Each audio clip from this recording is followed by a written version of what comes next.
Hi hello नमस्कार, मी प्राजक्ता. माझ्या नवीन YouTube चॅनलमध्ये आपल्या मनापासून स्वागत. आज आपण नवरात्र स्पेशल उपवासासाठी लाडू बनवणार आहोत.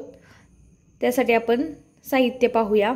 1.5 वाटी खोबऱ्याचा किस घेतलेला आहे, सुके खोबऱ्याचा. 1 वाटी शेंगदाणे, अर्धी वाटीला पण थोडंसं कमी गूळ घेतलेला आहे. खजूर घेतलेली आहे अर्धी वाटी आणि तूप घेतलेले आहे 4 चमचे. आता आपण रेसिपीला सुरुवात करूया.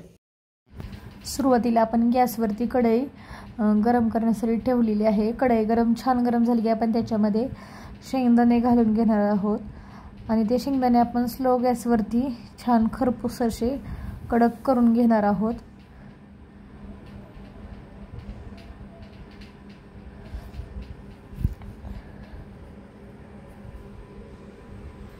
तुम्ही पाहू शकता आपले आता शेंगदाणे छान भाजलेले आहेत. आता हे शेंगदाणे आपण थंड करून एका प्लेटमध्ये आपण काढून घेणार आहोत.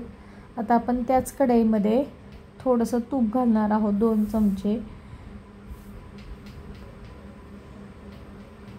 त्याच्यामध्ये आपण जो खोबऱ्याचा खीस घेतलेला आहे किसून, तो खोबऱ्याचा खीस घालणार आहोत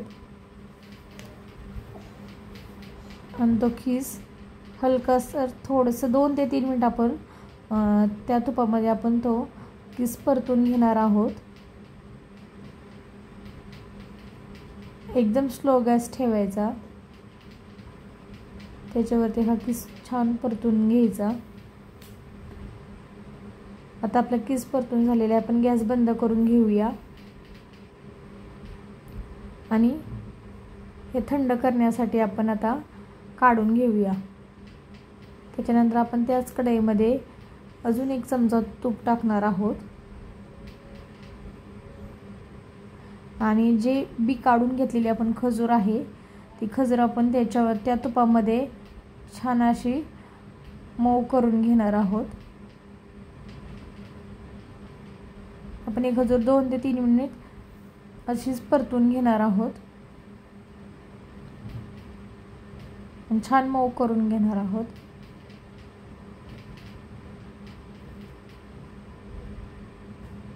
आता आपली खजूर छान मऊ झालेली आहे.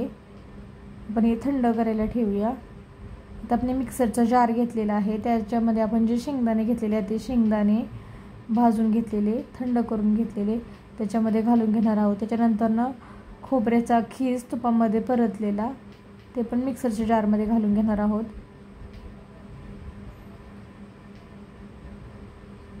त्याच्यावरती झाकण ठेवून आपण मिक्सरवरती बारीक करून घेणार आहोत. असं जाडसरच ओबडधोबड बारीक करून घेणार आहोत. आता आपण असं मोठंसं बारीक करून घेतलेलं आहे. त्याच्यामध्ये आपण अर्धी वाटीला थोडंसं कमी असलेला गूळ तो मिक्सरच्या जारमध्ये आपण टाकून घेणार आहोत. त्याच्यामध्ये मऊ करून घेतलेली तुपावरती खजूर ती पण त्याच्यामध्ये घालून घेणार आहोत. झाकण लावून आपण याला परत 1 ते 2 मिनिट मिक्सरवरती फिरवून घेणार आहोत. फिरून घेतल्यानंतर पाहू शकता असे झालेलं आहे.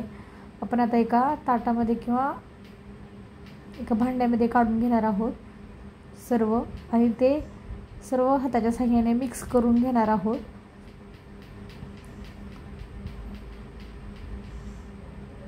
सर्व एकसारखं मिक्स करून घेणार आहोत. मिक्स करून झाले की आपण त्याचे छान असे लाडू वळून घेणार आहोत.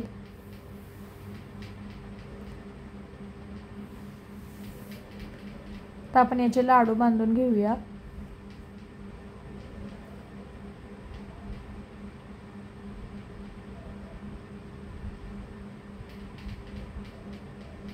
तुम्ही पाहू शकता किती सुंदर असे लाडू तयार झालेले आहेत. आता आपण अशा प्रकारे सर्व उरलेले लाडू सुद्धा बनवून घेऊया. उपवासासाठी पौष्टिक आणि खूप कमी साहित्यामध्ये हे लाडू होतात.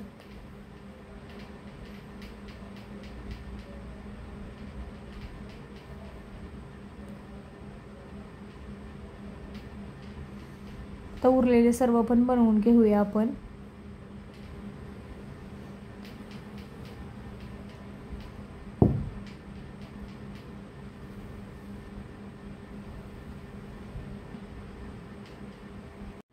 आता आपले सर्व लाडू बनवून तयार झालेले आहेत.